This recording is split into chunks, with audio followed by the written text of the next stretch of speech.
Gold, trusted gold buyers. మీరు తాకట్టు పెట్టిన బంగారాన్ని విడిపించి ఈ రోజు ఉన్న మార్కెట్ ధరకు కొనబడను. ఇప్పుడు మీ అందరికి ఒక ముఖ్యమైన వ్యక్తిని పరిచయం చేయబోతున్నాను. రెడీ ఉండండిరా. చిట్టి బాబు చూడటానికి పొట్టిగా ఉన్న చాలా గట్టివాడు. వీడు ఇప్పుడు ఒక వ్యక్తి గురించి కొన్ని నిజాలు చెప్పబోతున్నాడు. ఆ వ్యక్తి ఎవరో కాదు, రెడీ ఉండండిరా. Is none other than soda Sambaiah. 5వ తారీఖు అంటే అది అయ్యో బాబాయ్ ఫైల్ మారిపోయింది. భయ్య పరిస్థితి ఏంటో తిప్పు తిప్పు. చిట్టి బాబు మన సోడా సాంబయ్య గురించి కొంచెం చెప్పు. ఆయన చాలా కింద నుంచి పైకెట్టాడు. చిన్నప్పుడు స్కూల్లో పక్కోడి బలిపాలు పెన్సిల్ దబ్బేసేవాడు. అంటే శ్రీకృష్ణుడు టైప్ అన్నమాట. గివెందుకు చెప్పిస్తున్నాడు రా? లీడ్ తీసుకుంటున్నాడు ఏదో ఉంటా సార్. చిన్నప్పుడు ఇలాంటి చిలి పనులు అందరూ చేస్తారు. వేరే ఏమన్నా చెప్పు. థియేటర్లో బ్లాక్ టికెట్లు అమ్ముకునేవాడు. చెప్పమంటావా? బ్లాక్ టికెట్లా? ఏంటి చిట్టు బాబు? దొంగ నోట్లు కూడా మార్చేవాడు. చెప్పాలి. దొంగ నోట్లా? ఏంటలా నోరేళ్ళు పెట్టావు? అమ్మాయిలను దుబాయ్ షర్ట్లకు అమ్మేవాడు. ఆ విషయం కూడా చెప్పమంటావా? ఆవేశపడకండి, పబ్లిక్ ఏదో ఉంటది. చచ్చా, సోడా సాంబయ్య అలాంటి మనిషి కాదు. నా ఓటు ఆయనకే. వాడు కోటేస్తే సర్వనాశనం అయిపోతాం. ఇంత చెప్పాక కూడా బుద్ధిన వాడు ఎవడు వాడు కోటేయడు. మరి? రాళ్ళేస్తాడు. ఏదో ఉంటా సార్. ఇదేంటి చిట్టు బాబు, ఆ మీటింగ్ లో పడాల్సిన రాళ్ళు ఇక్కడ పడుతుంది. సోడా సాంబయ్య ఉంటే చంపేస్తారు. జంప్.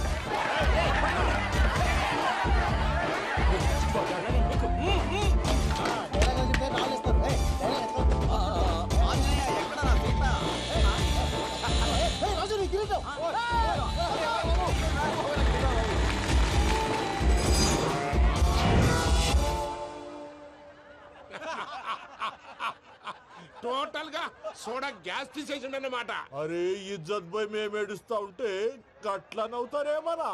మా ఎంకన్నంటే ఎవడనుకున్నావురా? సాక్షాత్తు ఎంకట రమణమూర్తి. మరిగా సామె మా ఎంకన్నతోని నిజం చెప్పించిండు. అరే ఏమన్నా లాజిక్ మాట్లాడుతున్నావు? అరే అదగాడిని అప్పగించు, లేదంటే గాడిని ఎలా తీసుకెళ్లాలో మాకెరకనే. అయిపోయిండ్రా కథ. ఎంకరం తీసుకోపోతావు? తొలకపోతావే? నా ఎంకరం తోలుకోపోతావు? అరే కాబోయే ఎమ్మెల్యే కొడతావు. అరే నువ్వు ఎమ్మెల్యే అయితే నాకేంది బే? నడు బే, నడు. నా ఎంకరం తోలు. అరే వాడిన ఇజ్జత్ తీసుకున్నాక ఇచ్చతా? నీకు ఇచ్చత ఎదురా? పట్టే బాస్ నీ లంగమతి ఎవరు ఊరుకో పెద్దమ్మా, ఇందులో ఆయన తప్పే ఉంది.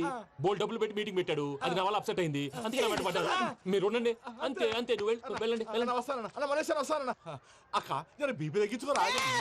నీ ఆరోగ్యం గురించి చెప్తున్నాను అక్క. మీరు వెళ్ళండి సార్. పెద్దమ్మా అతను చెప్పింది నిజమే, నువ్వు కొంచెం బీపీ తగ్గించుకోవాలి. గట్లనే తక్కువ చేసుకుంటా.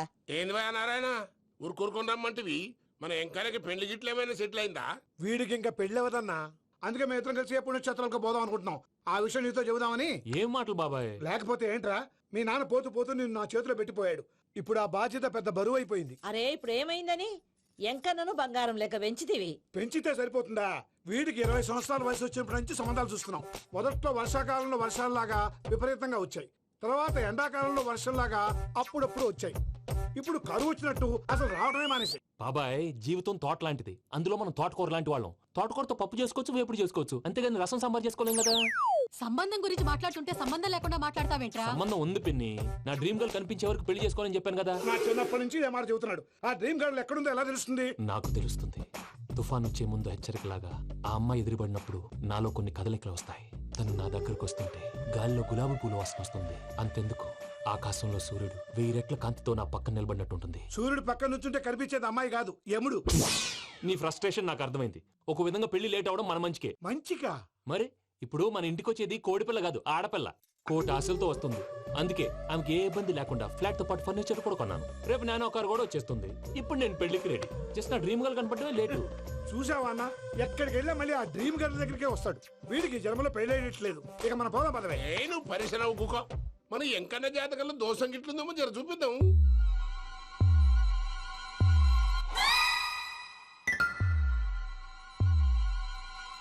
ఏంది భయ పంతులు, గంట సంధి అద్దం పెట్టి ఓ చూస్తాంటివి? చూడటం లేదు మల్లేష్, వెతుకుతున్నాను. బాబు చెప్పిన డేట్ ఆఫ్ బర్త్ కి జాతకానికి ఎక్కడ మ్యాచ్ కావట్లేదు. అర్థమైంది. డేట్ ఆఫ్ బర్త్ ఏం చెప్పావురా? December 13th. ఏ సంవత్సరం? ప్రతి సంవత్సరం. ఎదవ తెలివితేటలు చూపించకండి. ఎందుకండి తక్రారు? 1985 అని ఇక్కడ మెన్షన్ చేశారు. బాబు ఏంటి అలా కొట్టుకుంటున్నాడు? అబద్ధం చెప్పినప్పుడల్లా అలా కొట్టుకుంటాడండి. నిజం చెప్తే నేను ఎవరైనా కొడతారా? Why are you wasting my time? అసలు విషయం నేను చెప్తాను పంతులు గారు. మీరు ఆగండి, నేను చెప్తాను. ఏంటి అప్పుడు పుట్టావా? అప్పుడు పుట్టకూడదండి. ఎప్పుడైనా పుట్టొచ్చు. ఈ డేట్ అయినా కరెక్టేనా? నేను అబద్ధం ఎప్పుడు ఒకసారి చెప్తాను. ఓహో, అదొకటి ఉందన్నమాట. ఇప్పుడు సెట్ అయింది. అయితే నా డ్రీమ్ గర్ల్ తో మ్యాచ్ సెట్ అయిపోద్దా? గ్రహాలన్నీ ధర్నా చేసినట్టు ఒకే రూమ్ లో ఉండిపోయినాయి. క్లమ్జీగా ఉంది. పోనీ డేట్ ఇంకోసారి చెప్పంటారా? నో నీడ్ మా. అయితే పెళ్ళప్పుడు చెప్పండి. పోలవరం ప్రాజెక్ట్ లాగే నీ జాతకంలో కూడా క్లారిటీ లేదు రాజా. పలాసా గారు, మీకు చూడటం రాదని చెప్పండి, అంతేగాని మిడిమిడి జ్ఞానంతో జాతకం చెప్పి ఓ పసివాడి జీవితంతో ఆడుకోవద్దు. బాబుకి ఆవేశం ఎక్కువ. పసివాడు అని పెద్ద పెద్ద పదాలు వాడుతున్నాడు. నన్నే శంకిస్తున్నాడు మల్లేష్. ఏలే జర పరిశీలన ఉండి అట్లా మాట్లాడతాండు. నువ్వే మంచి మనసు చేసుకుని ఇష్టం ఎందుకు చెప్పరాదు? దాన్నే ఉందిలేరా మళ్ళీ. బాబుకు త్వరలో విదేశీయానం ఉంది. ఇది కరెక్ట్ గా చెప్పారు. నీకు దైవభక్తి కూడా ఎక్కువ. ఇది కరెక్టే. ఇవన్నీ ఎంత కరెక్టో నీ పెళ్లిలో ఉన్న సస్పెన్స్ కూడా అంతే కరెక్ట్.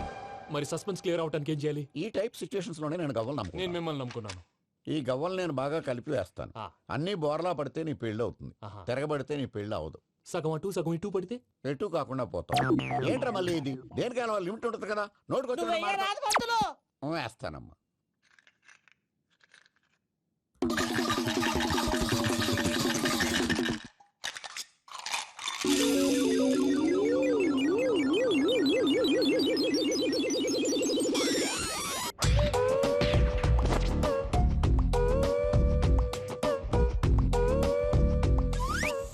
పోదకూడదు బాబు. జాతకం మనం రాయకూడదు. ఆ. ఉన్నది చదువుకోవాలి. దీని అర్థమైంది పంతులు గారు. మీవాడు కూడా ఈ గవ్వలాగే ఒంటరిగా మిగిలిపోవచ్చు. అలాంటి మాటలు అనొద్దు పంతులు గారు, ఇంకోసారి ట్రై చేయండి. తప్పు బాబు.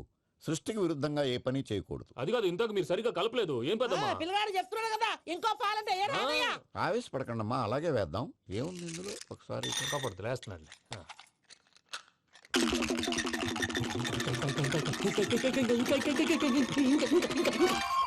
నువ్వు కల్.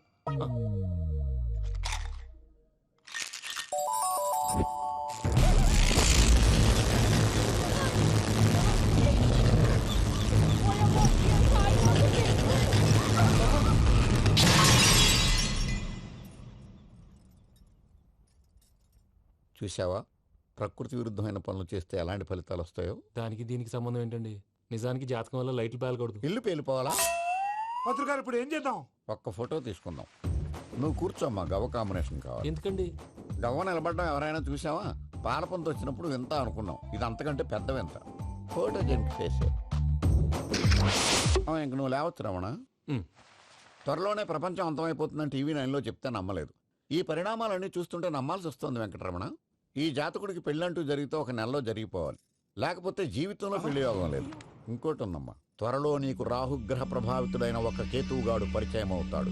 దాంతో నీ జీవితంలో పెనుమార్పు సంభవిస్తుంది.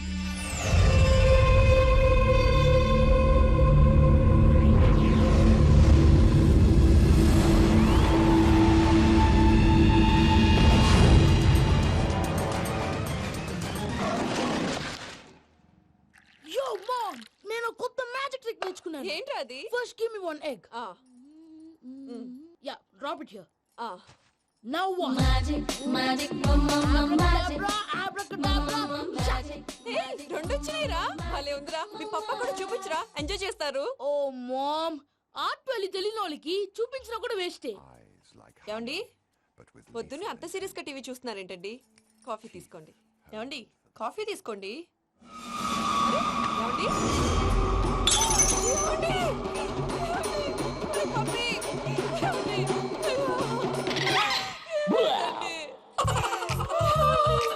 Oh, mama, what happened? ఎందుకు ఏడుస్తున్నావు? మీ పప్ప చచ్చిపోయాడురా.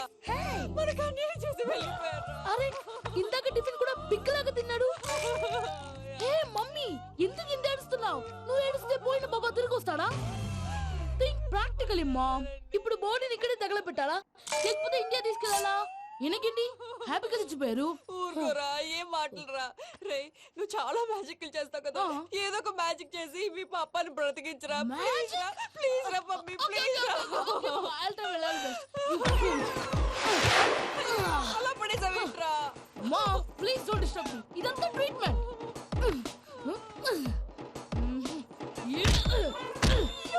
కొట్టకరా, చచ్చిపోతారు. ఆల్రెడీ చచ్చిపోయాడు. ఇలా కొడితే బతికే ఛాన్స్ ఉంది. అవునా? Call pumping treatment. అయితే కొట్టు.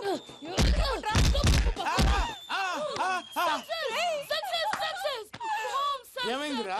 మీరు చచ్చిపోయారండి. వెంటనే పమ్మిగాడు పట్టు వదులుకుండా మీ గుండెల మీద గుద్ది మీకు ఊపిరి పోసాడు. ఇంకా సేపు తెలిసిన పోసేవాడు. వెంటనే ఈ విషయం పెద్దవాళ్ళకి ఆగాగు. నేను ఎవరైనా పెద్ద మనిషి ఆయనంటే 10 మందికి చెప్పడానికి? నువ్వేంట్రా నేను చచ్చిపోయానని అమ్మ వెక్కి వెక్కి ఏడుస్తుంటే నువ్వు సైలెంట్ గా ఉన్నావేంటి? నేను ఏడ్చాను ఎంతో పాపా. అబద్ధాలు చెప్పక నేను చూడలేదనుకున్నావా?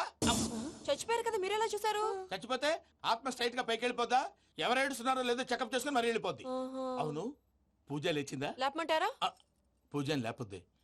తండ్రి లేని పిల్ల కాసేపు పడుకొని అన్నట్టు రేపు ఇండియా నుంచి కళాకారులు వస్తున్నారు ప్రోగ్రామ్ ఇవ్వడానికి. మనం కూడా వాళ్ళతో పాటు బయలుదేరాలి. నేను చెప్పారు కదండి. మరి ఇక్కడ నిల్చున్నావంటే ఇది సమర్థత. పాపా నేను ఇందాక ఏడవలేదని ఫీల్ అయ్యావు కదూ, ఈసారి చచ్చిపో తప్పకుండా ఏడుస్తా.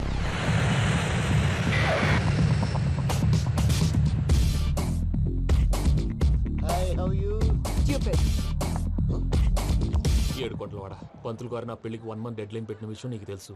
నువ్వు తలుచుకుంటే ఎక్కడైనా ఫిక్స్ చేసేయగలవు. కొంచెం తొందరగా చేసే స్వామి ప్లీజ్. నమో వెంకటేశ.